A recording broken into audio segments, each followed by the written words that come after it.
Hello friends, welcome back to my channel. आज हम blouse का परफेक्ट मेजरमेंट कैसे लिया जाता है वो सीखेंगे। जैसे कि नए बिगनर्स जो है उनको ब्लाउज़ का मेजरमेंट लेने में बहुत दिक्कत होती है, तो आज मैं आपको बहुत ही आसान तरीका बताऊंगी कि ब्लाउज़ का मेजरमेंट कैसे लिया जाता है। तो सबसे पहले हम ब्लाउज़ को इस तरीके से पहले हुक लगा लेंगे।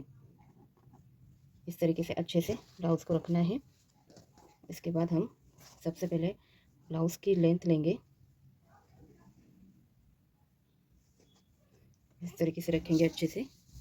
और ब्लाउज़ का पहले लेंथ गिन लेंगे, तो शोल्डर जहाँ से हम जॉइन करते हैं वहाँ पे इंची टेप को रखेंगे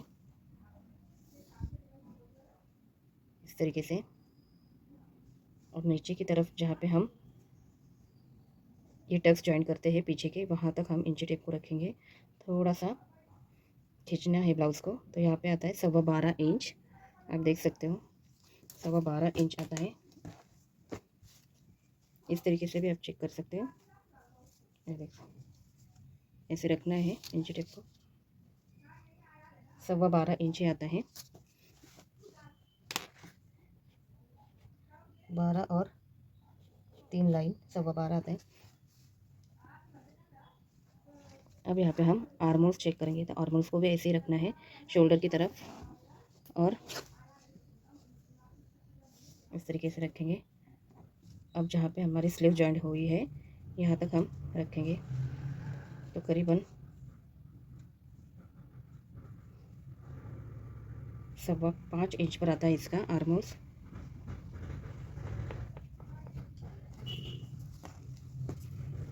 अब हमें चेस्ट गिनना है, तो चेस्ट हम ऐसे भी गिन सकते हैं इस तरीके से ब्लाउज़ को पकड़ के। लेकिन जो बिगनर्स है उनके लिए बहुत ही आसान तरीका कि आपने पूरा ब्लाउज़ मेजर नहीं करना है। आपने बस यहाँ पे जहाँ से हुक अटैच होता है वहाँ से इंची टेप को रखेंगे, और इस तरीके से फिटिंग की तरफ से हम थोड़ा सा खींचेंगे, तो 8.25 इंच आता है इसकी फिटिंग। तो चेस्ट है इसकी 8 इंच पकड़ेंगे हम। थोड़ा सा हम एक्स्ट्रा बढ़ाते ही मार्जिन, तो 8 इंच पकड़ेंगे। तो 8 इंच मतलब 1/4 हो गया 8 इंच। तो इसका अगर आप ब्लाउज़ पूरा आपको सम गिनना है तो 16 इंच डबल में 16 को हम फिर डबल करेंगे, तो 32 इंच का ये चेस्ट का ब्लाउज़ है। अभी हम इसके शोल्डर गिन लेते हैं। शोल्डर भी हमें यहाँ पर 32 चेस्ट का है, तो हम करीबन 2 इंच छोड़कर हम मार्जिन लगाएंगे।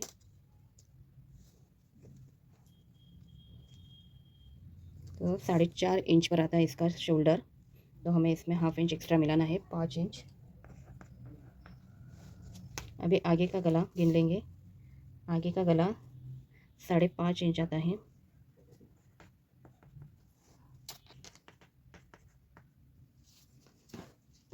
बस हमें इतना ही मेजर गिनना है। अब स्लीव्स गिन लेते हैं। तो स्लीव्स है 4 इंच की, इसकी फिटिंग है 5.5 इंच की, इसकी फिटिंग है स्लीव्स की। गले का पीछे का नेक हम यहाँ से गिनते हैं, जितनी हमारी पट्टी है गिन लेते हैं पहले पीछे की कितनी आती है। 3 की पट्टी है यहाँ पर पीछे की, तो उसमें 1/2 इंच ऐड कर हमें पीछे की मेजरमेंट लेके गला नेक राउंड कट करना है। तो चलिए इतना ही ब्लाउज़ का मेजरमेंट लेते हैं हम। बहुत ही आसान तरीका मैंने बताया आपको ब्लाउज़ का मेजरमेंट कैसे लेते हैं। और कटोरी भी गिन लेते हैं, क्योंकि पेपर कटिंग करते वक्त हमें कटोरी गिन के लेनी पड़ती है। तो कटोरी इस तरीके से गिनते हैं। यहाँ पर आते हैं 5 इंच आती है कटोरी। तो अब हमें ये ब्लाउज़ कट कर लेना है। इसका अस्तर है ये, तो पहले अस्तर कट कर लेंगे। तो मैं डायरेक्ट आपको अस्तर पे कटिंग बताऊंगी। इस तरीके से अस्तर को अच्छे से रखेंगे। सबसे पहले हम यहाँ पर ब्लाउज़ की लेंथ का निशान लगाएंगे। तो 12.25 इंच इसकी लंबाई है, उसमें हम 1 इंच या 1/4 इंच एक्स्ट्रा मिला लेंगे।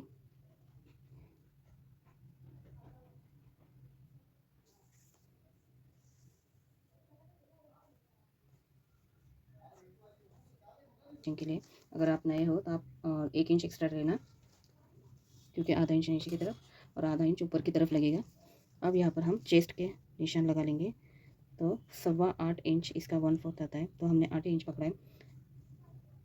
यहाँ पर 8 इंच का एक निशान बना लेना है। उस पर हम 1.5 इंच एक्स्ट्रा मार्जिन लेंगे इस तरीके से। अब हम सीधी लाइन बना लेंगे, नीचे की तरफ थोड़ा 1/2 इंच अंदर की तरफ रखेंगे। इस तरीके से निशान बना लेना है 1/2 इंच का।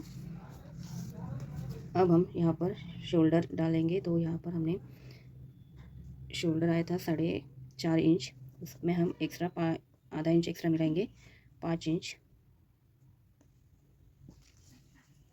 गले की चौड़ाई जो है वो हमने 2 से 2.25 इंच ले सकते हैं, तो हम यहाँ पर 2.25 इंच रखेंगे। अब हमें आर्मोल्स लेना है। आर्मोल्स लेने के लिए नीचे की तरफ भी हम 5 इंच रखेंगे। यहाँ पर हम 5 इंच के आर्मोल्स लेंगे, 5.25 इंच या 5 इंच भी ले सकते हैं आप, या 5.5 इंच भी ले सकते हैं चेस्ट के हिसाब से। तो हमें 32 चेस्ट के हिसाब से हम यहाँ पर 5.25 इंच का आर्मोल्स का निशान लगाएंगे, या आप 5 इंच भी लगा सकते हैं इस तरीके से।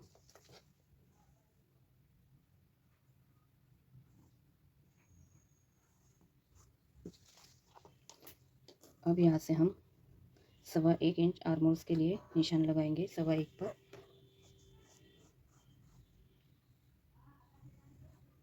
इस तरीके से आगे के आर्मोल्स के लिए आधा इंच अंदर की तरफ लेंगे।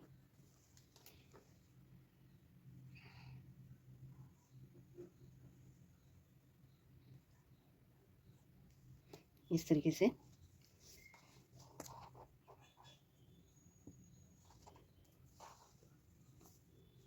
अब यहाँ पर हम साइड पार्ट हम इसमें ही निकालेंगे और कटोरी अलग से निकालेंगे। तो ये पीछे का पार्ट और साइड का पार्ट हम एक साथ ही निकालेंगे।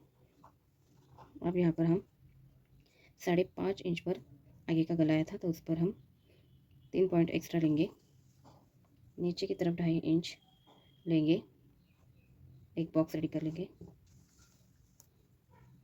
क्योंकि नीचे की तरफ कटोरी आती है गोलाई में, उसका राउंड देने के लिए हमने यहाँ पर 2.5 इंच का मार्क लगाया है। यहाँ से हम ऊपर की तरफ 1 इंच का मार्क लगाएंगे और इस तरीके से गोल राउंड ऐसे नेक का आगे की तरफ कटोरी का गोल राउंड देना है। अब हमने यहाँ पे आधा इंच का जो निशान लगाया वहाँ से हम इंची टेप को रखेंगे सीधा, और यहाँ से 2.5 इंच पर एक निशान लगाया है। अब यहाँ पर हमें क्रॉस पट्टी का निशान लगाना है।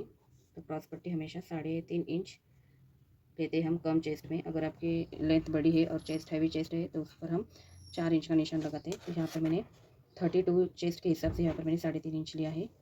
इस तरफ से हम 2.5 इंच रखेंगे, पहले से सीधी लाइन बना लेंगे। अब हमने जो कटोरी गिरी थी उसका निशान डाल लेना है हमें इस तरीके से। 5 इंच पर हमारी कटोरी आई थी, तो हमें 5 इंच पर ही निशान लगाना है।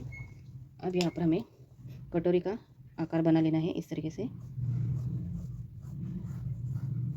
इस तरीके से कटोरी का अच्छा सा शेप निकाल लेना है। उसके बाद ये 3.5 इंच पर हमने एक निशान लगाए थे, वहाँ पर भी हम क्रॉस पट्टी का शेप बना लेंगे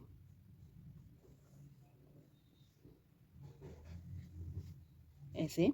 तो ये हमारा बैक पार्ट हो चुका है और फ्रंट पार्ट, और हमने कटोरी का भी मेजरमेंट निकाल लिया है। अब हमें इसे कट कर लेना है।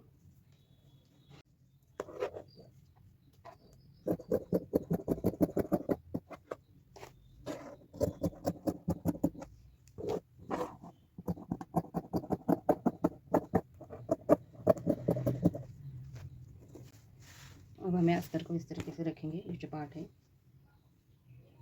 को रखा है, अब हम इसको नीचे भी छाप लेंगे। इससे क्या होता है, हमारा पेपर कटिंग का भी टाइम बच जाता है डायरेक्ट अस्तर पे कटिंग करने के बाद। तो देख सकते हो आप, यहाँ पर पूरी छपाई हो चुकी है। तो हम इसे डार्क कर लेते हैं। ये हमारी कटोरी है।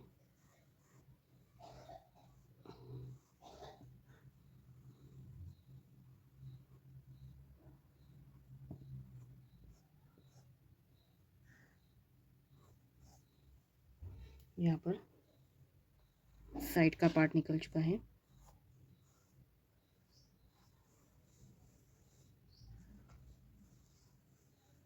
इस तरीके से अब हमें बैक पार्ट का नहीं, फ्रंट पार्ट का निशान लगा लेना है डायरेक्ट कट करने के लिए आर्मोल्स। इस तरीके से हमारा ये साइड पार्ट निकल आता है और कटोरी भी। तो सबसे पहले हम यहाँ पे साइड पार्ट कट कर लेते हैं।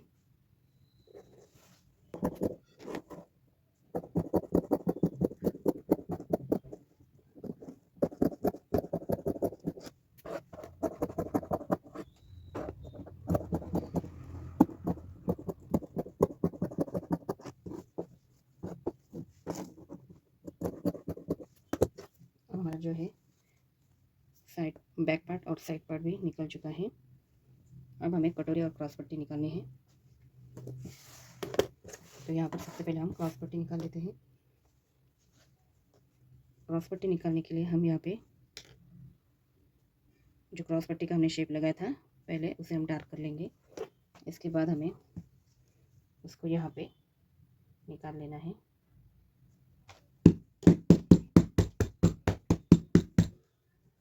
देख सकते हो आप, यहाँ पर भी निशान आ चुका है।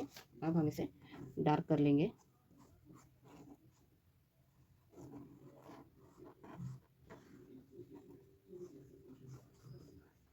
इस तरीके से अब हमने क्रॉस पट्टी में कितनी आई है, हमारे हाफ इंच हमने एक्स्ट्रा लिया था स्टिचिंग के लिए, 4 इंच यहाँ पर आई है, 3 इंच यहाँ पर आई है, एकदम परफेक्ट आई है। अब हमें इसे कट कर लेते हैं।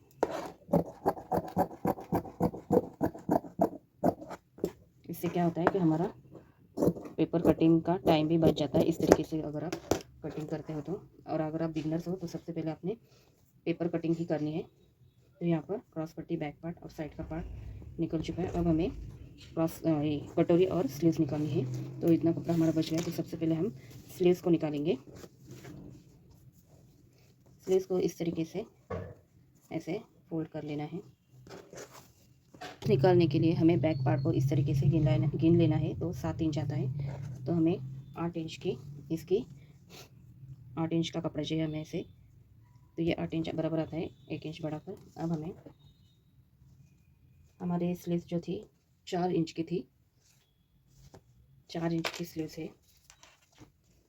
तो यहाँ पर हम 5 इंच लेंगे, 1 इंच स्टिचिंग में चला जाएगा।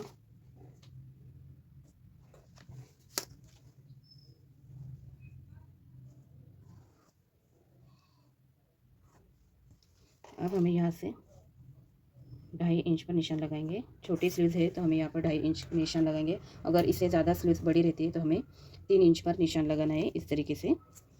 अब नीचे की तरफ हम 1.5 इंच लेंगे एक्स्ट्रा। अब हमें शेप दे देना है। इस तरीके से हम डैश डैश करके पहले शेप देंगे, फिर अंदर के पार्ट का। अब हमें फिटिंग की निशान लगाना है। स्लीव्स आते हैं हमारी फिटिंग 5 इंच पर, इस पर हम 1.5 इंच एक्स्ट्रा मिलाएंगे।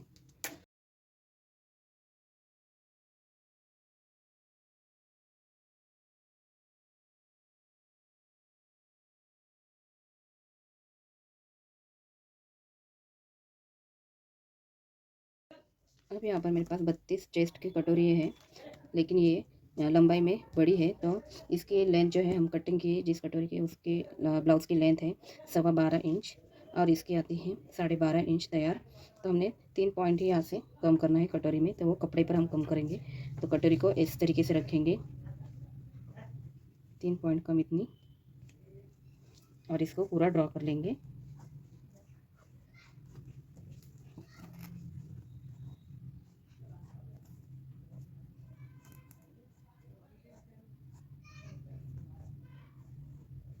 अगर आपको नहीं समझ में आया तो आपने पूरा कटोरी को वैसे ही रखना है।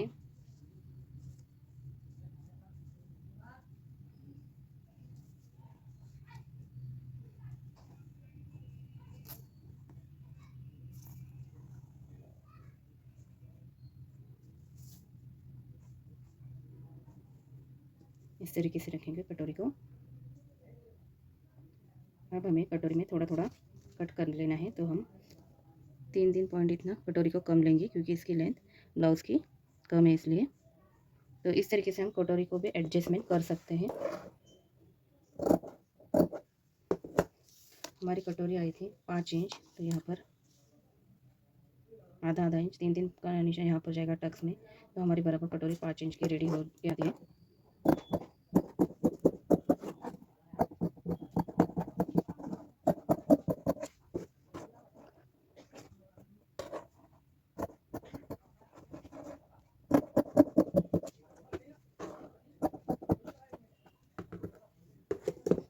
जो टक्स है उससे भी हम कट कर लेंगे।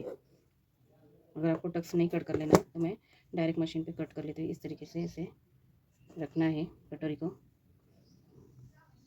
गिन लेंगे 1.5 इंच का मार्किंग और टक्स लगा लेंगे। इस तरीके से हमारा पूरा जो है अस्तर कट हो चुका है। अब हम इसे ब्लाउज़ पीस पर कट कर लेंगे। वीडियो पसंद आए तो ज़रूर लाइक करना फ्रेंड्स। मैंने आपको बहुत ही आसान तरीका बताया, जैसे कि डायरेक्ट अस्तर पर कटिंग करें कैसे करते हैं। इससे हमारा टाइम भी बच जाता है। आई होप आपको वीडियो पसंद आए तो ज़रूर लाइक और कमेंट करके ज़रूर मुझे बताना।